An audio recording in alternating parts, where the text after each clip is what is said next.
I just found out my doctor, who also happens to be my sister's best friend, violated HIPAA and I'm furious, but I don't know if it'd be messed up for me to report her. My oldest sister's lifelong best friend has been my doctor for a couple of years. Initially my doctor, Dr. A, was a colleague of hers from the same clinic, but after my doctor, Dr. A, was away on maternity leave, I temporarily switched to my sister's friend, Dr. B, as my primary physician, and it's been that way since the pandemic began and I never switched back. I have ADHD and get prescription meds for it and have been for a few years now, which is something I haven't shared with any of my family members for fear of backlash since I come from a long line of type A overachievers who don't believe in ADHD and write it off as laziness. A few days ago, my siblings and I were hanging out at my sister's house watching the Matthew Perry Diane Sawyer episode where he shares his history with substance, and I made a comment about how skinny he looked during one of the seasons of Friends. My sister then, out of nowhere, says to me, "Well, it started with prescription drugs, so I hope you don't get hooked." I was instantly gripped with a feeling of absolute horror. My other siblings were confused and looking at her for further clarification, but she didn't say anything more. I spent the whole night just frozen and with a deep pit in my stomach. Later, when I found some time alone with her, I had to pry the information out of her. She had just gotten back from a girls' ski trip, and when they were extremely drunk, her friend, my Dr. B, slipped up and mentioned that she saw me recently for an increase in my dosage and basically revealed to my sister that I have been taking prescription Vyvanse for a few years now. I'm so livid, feel utter betrayal and have a strong urge to report her for breaking HIPAA regulations. My sister won't stop texting and calling me about it, literally all day long, begging me not to ruin her friend's life forever after years of hard work. She's obviously worried about losing her friend, but she couldn't care less about how disrespected I feel and how my privacy was violated. And more than anything, I worry that my sister will share it with my parents and my family will never look at me or my achievements the same. To add a little more info, I've known Dr. B my entire life, as long as my sister has. She was my sister's friend since they were in first grade, and they've remained close, and we've hung out with our families on multiple occasions over the years. We've even gone on trips together, including my sister's bachelorette trip. I always looked up to her and found her cool growing up. She and my sister both have kids around the same age and they're close as well. She currently brings in a bigger chunk of the income in their family and they rely on it, and my sister keeps reminding me that I'm also ruining 2 innocent children's lives in the process, which is the only thing I feel guilt about. I adore those kids and they don't deserve that. But I also cannot get over how betrayed I feel. I always keep a safe distance between personal and professional relationships and would have never picked her to be my doctor had the circumstances not unfolded the way it did. She was the next best doctor and was the obvious choice because I wasn't really looking to switch to a new clinic during the pandemic. OP adds about her sister's personality in the comments. Dr. B doesn't know that my sister told me yet. So far it's just been conversations between my sister and me. She's making it seem like they were so sloppy drunk that it was a slip-up and a complete one-time total accident, but I don't understand why that would even come up at all and don't believe that. My older sister flaunting sensitive info about my sibs and I is a tale as old as time. When we were kids, she would hold on to a secret she found out about one of us till the perfect moment, and would thrive on dropping the bombshell to our parents during a road trip or in the interval of a great movie and ruin the entire thing. It was her thing and I fear she hasn't fully gotten over the habit as an adult. My older sister considers herself our parent too and has always narsed or used stuff as leverage against us. I used to fear her growing up and would hide my journals at my friend's house because she would snoop. Definitely lacks empathy. First update, 3 months later, after reading the feedback, I reached out to a close lawyer friend for advice as well. And he, like most of you, agreed that I should report it and to do it without informing anyone else. He said it was better for me to do it sooner to have it on record. They prefer any complaint to be filed within 180 days of when you knew that the act or omission complained of occurred. 2 days after that I reported Dr. B to OCR for violating HIPAA and Patient Safety Act and breaching my fundamental right to health information privacy. I didn't tell my sister or anyone else, but a few days later, I saw my entire family when I went home for the holidays. I hadn't heard anything back yet on my complaint, so I wasn't sure if Dr. B was aware yet, let alone tell my sister that I had reported her, so I didn't say a word. Turns out that wasn't my biggest issue at that moment though. My sister had already told my parents that I was on an extremely high dose of controlled substances. I knew my parents wouldn't take this news well, but they were far more upset about it than I could have imagined. My dad doesn't believe in ADHD and thinks it's merely an excuse for those that allow themselves to get easily distracted, especially since the age of social media. He even remarked that he noticed I was quite slow with my responses since dropping out of my chess club. Really absurd and offensive comments. I can't even remember a lot of it because I was frozen. I just sat there, nauseous and livid, with tears in my eyes, just listening to the 3 of them, my parents and sister, taking turns going off at me.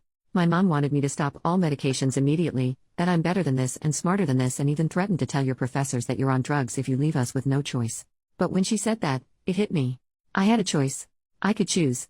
I could choose to never have to deal with this again and to not let them treat me this way anymore. So I did.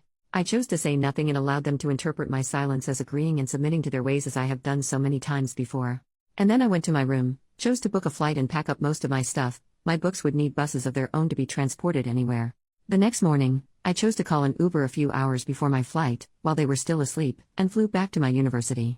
I chose me.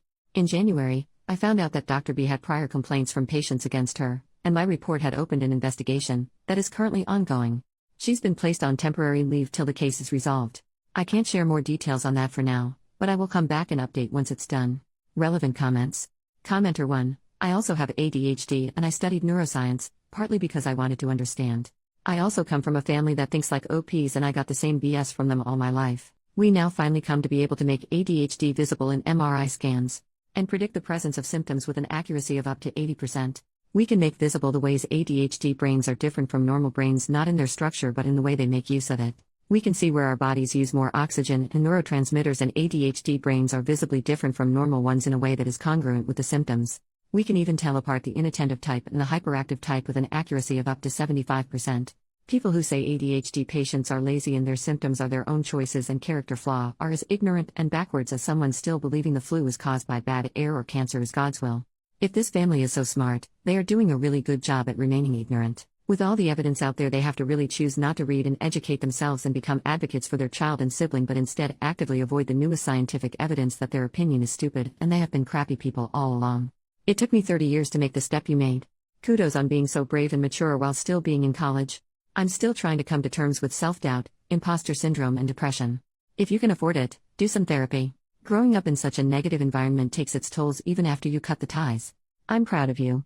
The hurdles to get to where you are today were huge and you did it all by yourself. Never forget that.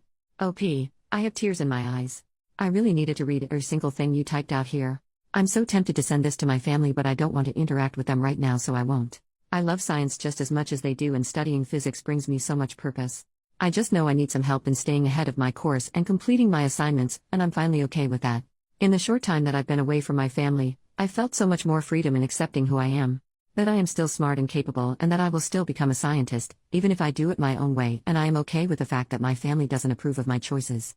If they can't be bothered to listen to me, let alone attempt to learn anything about my diagnosis and try to be there for me, they aren't worth worrying over. I have spent far too much of my life doing that already. I have no more time or energy to give to that anymore. I'm channeling all of that towards me, achieving my goals and healing my trauma. Thank you for listening and for sharing. I'm so grateful for you. OP makes another post 3 weeks later. The worst part about going no contact with your sister, missing out on getting to hang out with your niece and nephew. I don't know how many of you have actually gone no contact with your family, especially to the extent that I have currently. But I'd love to hear any advice you might have. At this point, I don't have any form of communication with my parents and older sister and haven't since December. The most awful part about this whole thing is my inability to reach out to my young niece and nephew who I'm so close to. Every year I receive a Valentine's Day card from them, and this year I got none. It's incredibly lonely and I don't wish this on anyone. I'm always wondering why they think I haven't called them. As much as I'm growing and healing from this, I'm also dealing with a lot of trauma and it's rough. Second update, 2 weeks later, I get quite a few questions every day about any update with a case. I'm not sure how so many of you are still finding this post, but I really appreciate everything you've said to me to help me get through this. I'm sorry I can't answer any questions right now. Please know that once I have enough to share or any real information, I most certainly will, but for now, there isn't much. The only thing I can share is that I am currently working with an attorney well versed in HIPAA violations who is handling the matter on my behalf. We have received a notice regarding the outcome of the investigation from the OCR, which I am not allowed to share yet. I'm not sure if we, along with the other patients who face breach of privacy from the same doctor, will be suing, because that's usually the most unlikely outcome since it almost always falls on the employers rather than the doctors. I've been told we might proceed with a civil claim. There's a lot of bureaucracy involved and it seems quite complicated, so I don't have a timeline on what to expect yet. I'm just grateful to have a lawyer that knows what they're doing. Thank you for your support. It's been the most hardest and lonely period of my life, and your kind words helped me get through it. OP makes another post 1 month later. I just found out that my family cut me out of their insurance plan and I no longer have access to health coverage, including my prescription meds for ADHD or therapy, both of which I really need right now. What are my options? I'm a full-time student under the age of 26, and my health insurance so far had been included in my family's plan under dependent coverage extension. A few months ago I went no contact with my family after they found out I was on prescription Vyvanse for my ADHD, something they absolutely do not believe in and refused to support me. 2 weeks ago, I found out that they have taken me off their health plan and have pretty much left me to fend for myself. I haven't been able to get my meds this month and it has been awful. Since I study full-time, my only means of income is a part-time TA job on campus, which is currently on hold since the semester has ended, and some tutoring I do during my, very limited, Free time. I'm struggling and on the verge of a mental breakdown and could use any advice I can get. What options do I have to get some health coverage or any assistance whatsoever? Sorry if this has been hard to read, my eyes fill up with tears anytime I try to type this out. Final update, 2 weeks later. Hello everyone. I want to express my deepest gratitude to all of you who have reached out, offered advice or a safe space for me to be heard, and provided unwavering support during my time here. Your kindness has been a guiding light in what has been the absolute darkest time of my life. I was so incredibly lonely after making the difficult decision to go no contact with my family. However, amidst this awfully painful period that I wouldn't wish on anyone, I discovered a newfound sense of belonging provided by all of you compassionate strangers of Reddit. To those of you that were proud of me, I cried a long cry for every single time I read those words, and I will carry them with me till the very end. Science is my purpose here. I will rise again and hopefully help change this world for the better someday. As I embark on a healing journey, I've decided to take a step back from here. As someone navigating ADHD, I can sometimes become overwhelmed with feedback. Therapy has taught me the importance of focusing on my mental well-being, and given the financial challenges I'm facing and ongoing legal issues, I will be working 2 jobs to make ends meet and afford the healthcare and stability I need while I'm off from school. I cannot express how much your support has meant to me, but at this time, I must prioritize my responsibilities and take care of myself. Till I'm back, I want to leave you with a quote that resonates deeply within me: pass on the kindness of strangers, for they have the power to mend the broken and inspire the lost. From the bottom of my heart, I thank you for becoming the family I needed when I felt most alone. May your lives be overflowing with happiness, love, and success. Take care.